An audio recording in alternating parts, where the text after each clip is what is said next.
Hello everyone, my name is Sara Taylor and I am the yoga instructor here at BLISS Boutique Fitness in Friendswood. And I'm today 7 movements, which is a series of movements and postures that were taught to me by my teacher, Padma Shakti.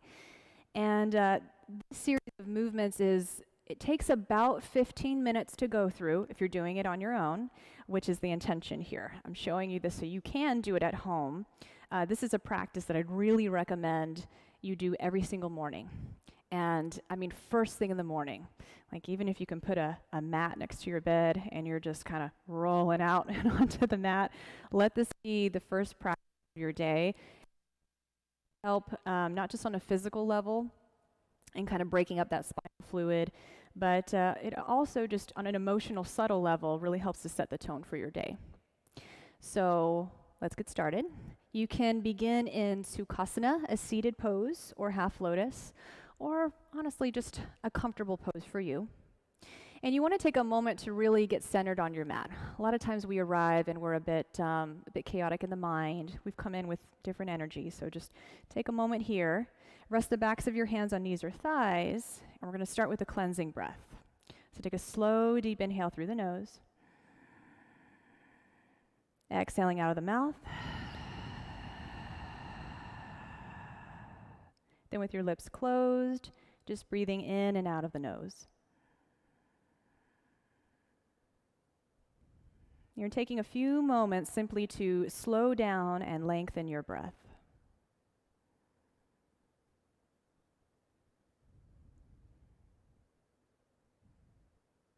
So after a couple of breath cycles, you can just open your eyes, keeping your gaze lifted. Let's take the bottoms of your feet together. We'll come into Baddha Konasana, bound angle pose. And as you inhale, you'll just start to lengthen the ribs up and out of the waist.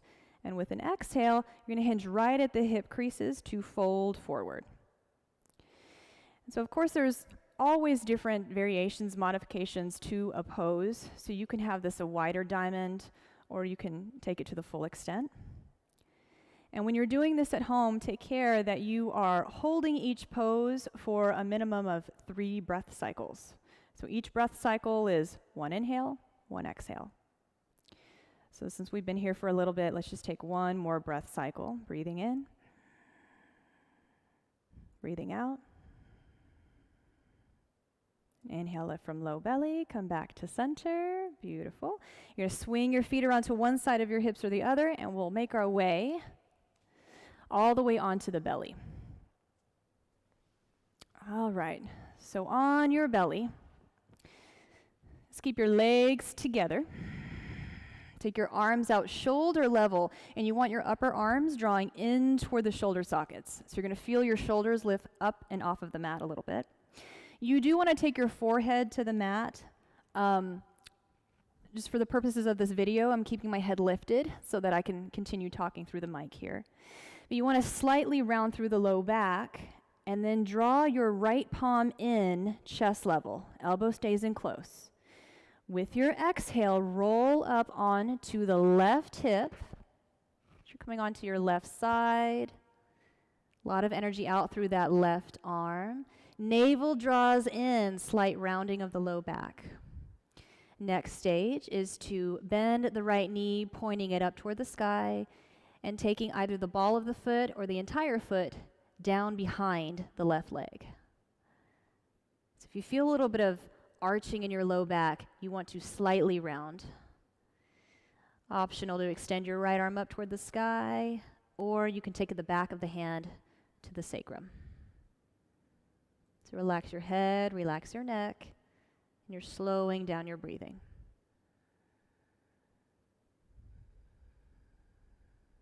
Take another breath cycle. So if you're at home, you're taking 3 breath cycles, just friendly reminder. As you exhale, you're going to begin to unwind, so you're mindfully reversing the way you came into it. Arm down, legs stacked, roll back onto the belly, forehead to the mat, right arm extends out with the upper arm drawing in toward the shoulder socket. Inhale, left palm draws in chest level. Exhaling, rolling up onto the right side of your body. As your navel draws in toward your spine, bend the left knee, sole of the foot behind the right leg. Then option to extend the left arm up toward the sky or wrap it to the low back. So you're holding for 3.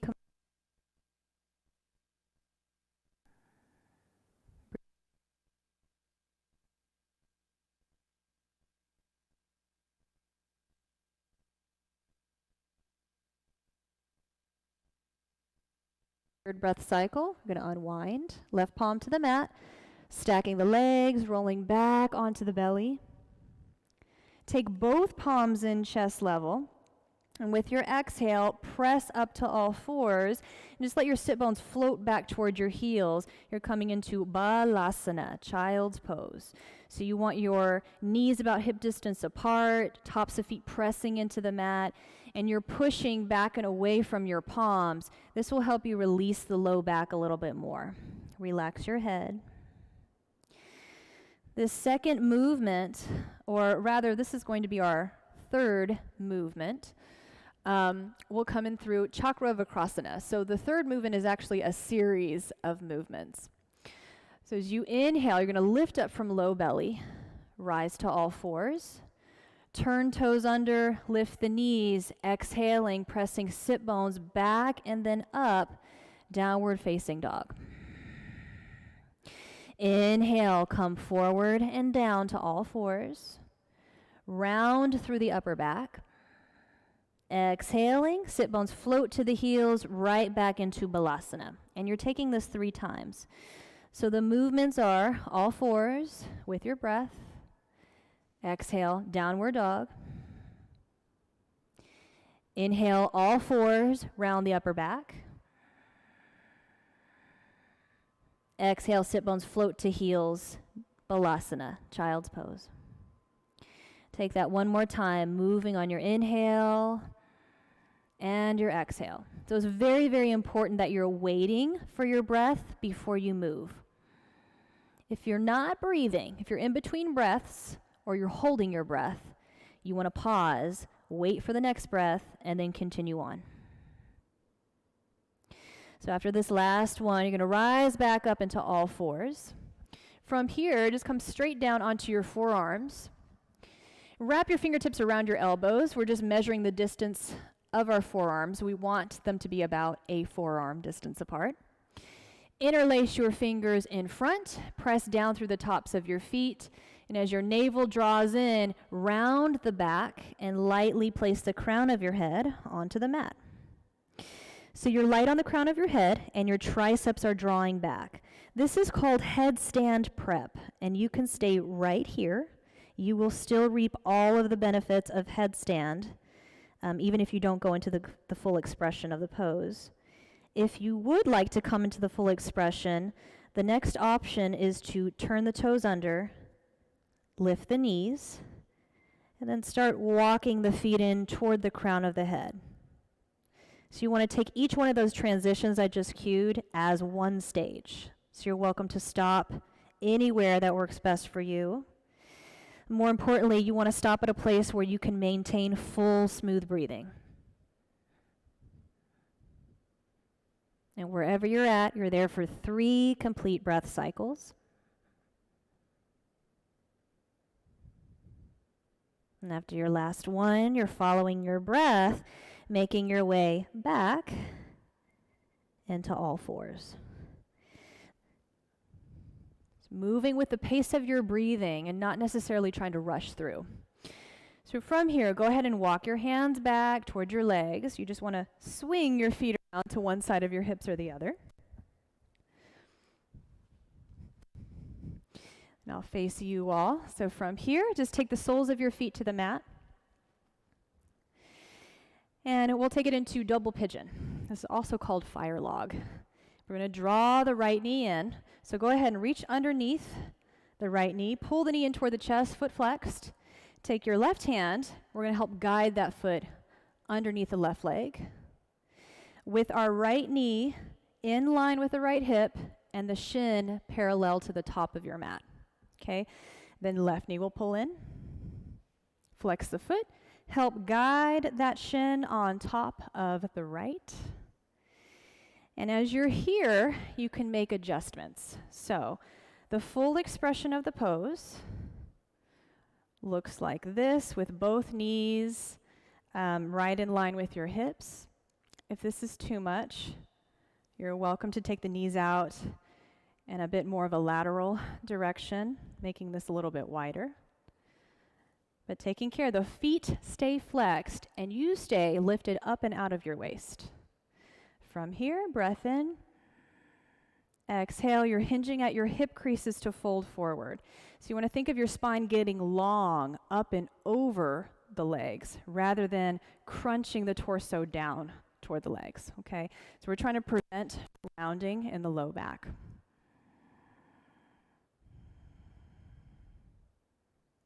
You'll hold here for 3 breath cycles. Then on your next inhale, you'll lift from low belly, rising up, mindfully unwinding the legs, and we'll take it in the opposite direction. So I'm going to turn to the side now so you can have a side view. So this time we're starting with our left leg. Feet are flexed, left knee draws in. Right hand helps to guide that foot underneath the right leg. Left knee is right in line with the left hip, and thigh, or shin rather, is parallel to the top of the mat.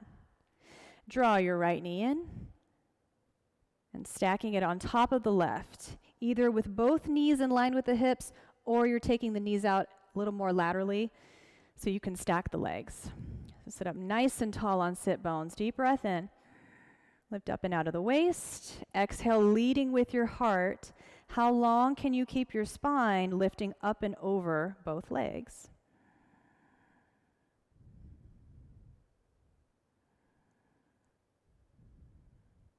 It's 3 complete breath cycles.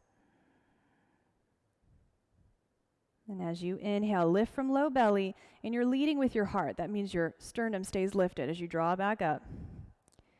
Mindfully unwind the legs. And now we're in a perfect position to come onto our backs, the crowd pleaser. So go ahead and make your way about halfway down your mat. Mindfully help yourself onto your back. As you come onto your back, draw your knees in toward the chest and take your arms out shoulder level with palms facing down. And please spread your fingertips nice and wide. It's almost like you're palming a basketball, even here.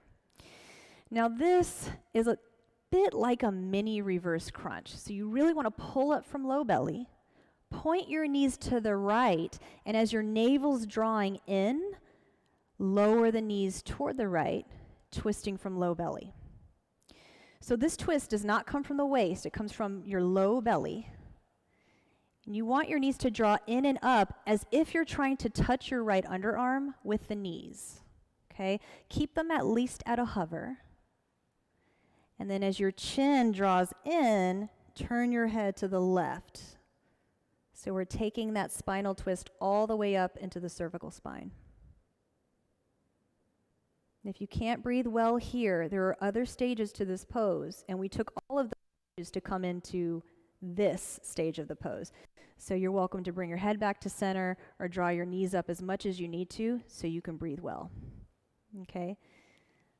Next inhale, you're going to lift from low belly to draw your knees back to the chest. Navel stays drawing in. Exhaling, knees lower down toward the left. And you're wanting to draw your knees in and up, once again, as if you're trying to touch the left underarm. Chin draws in, turning your head to the right. So we always draw the chin in toward the soft palate before we turn our head. That keeps nice alignment and length in the back of the neck. Keeps you from getting those cricks, right, in your neck. Inhale, lift from low belly, come back to center. Good. And so lastly, we're going to roll the length of our spine, or rock the length of our spine, rolling up into a squat. So you'll just take your palms either to your shins, or I prefer behind the knees, and we'll start to rock the length of the spine. So back toward shoulder blades, up towards sit bones. And you want to take this quite a few times. 1, it's fun. 2, it's really good for the health of your spine. So you feel that length along the spine, get some momentum going. After a few times, you want to use that momentum and an exhale to help yourself all the way into a squat toward the top of your mat. So you do want to draw the heels down toward the mat. They don't have to be on the mat, but they can be. And typically when we're here, we start to crunch down into ourselves. So you want to pick up and away from the pelvic floor, and then the ribs pick up and away from the waist. Bring palms together. As you're here, you can take your elbows in between your knees, gently squeeze the knees in, and at the same time, your elbows are pressing out. You want a slight lift of the sternum. Chin stays drawing in, length in the back of the neck. Another thing you want to notice is if in any of these poses, your tendency is to send your gaze straight toward the ground. Even if your head is lifted, sometimes our eyeballs, our gaze, start to travel downward, and that's where your energy is going. So you always want to keep it uplifted, keeping the gaze uplifted. Right? One more breath here. Good. And then as you exhale, very mindfully, you're going to come down onto sit bones. So this isn't one of the 7 movements, but it is how we end the 7 movements. You'll come back into your seated position. And I'm facing you all for instructional purposes or teaching purposes, but you'll be more toward the back of your mat. And if you're able to take half lotus, you want to take your left heel into the right hip crease to end. If this isn't available to you, you're just taking the most comfortable seat for you, whatever that looks like for you, but take care. You're lifting the ribs up and out of the waist, nice long spine. Take the backs of your hands to knees or thighs and gently close your eyes. So we're back to where we started, releasing a cleansing breath. Breathe in slowly but deeply in through the nose. Cleansing exhale out of the mouth.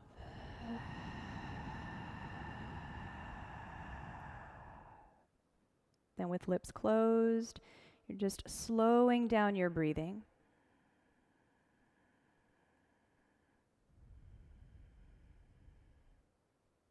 And bringing in the practice of naming your breath.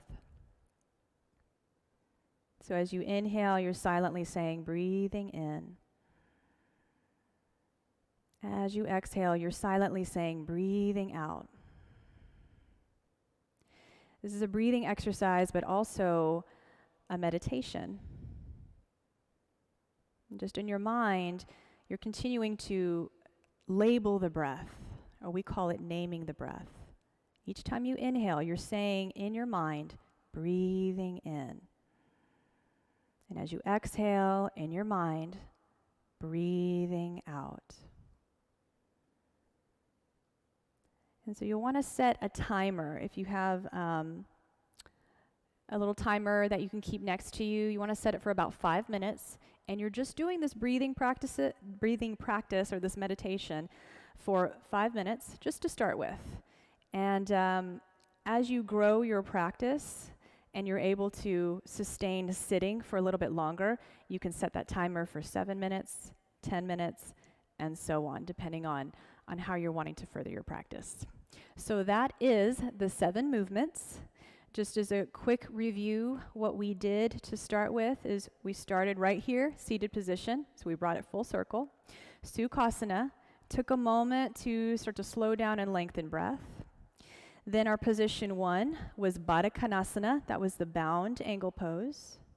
Position 2 was when we were on the belly, okay, arms out, and then we came onto the side with the knee bent, coming back behind, okay. Position 3 was coming up to all fours and coming through Chakravarkrasana, which was the series of 3 movements. So you're coming back child's pose, up all fours, downward dog, all fours, round upper back, floating back to child's pose, balasana. Okay. Then 4 was headstand. So we came down onto forearms, right? Crown of the head to the mat. 5 was fire log or double pigeon, where we stacked the legs, right, one on top of the other. 6 was reclined on the back, spinal twist. And then 7 was rolling up to a squat. And so again, each one of those you're moving through your breath and holding for 3 full breath cycles before you transition to the next one. And finally, after the 7 movements, you come right back to where you started, eyes closed, and for at least 5 minutes, you're doing the silent meditation breathing practice. Okay, and when you start getting a hang of it, it takes about 15 minutes of your morning, but it is really awesome for setting the tone for your day. So thank you for tuning in. I'm Sara. Have a great day.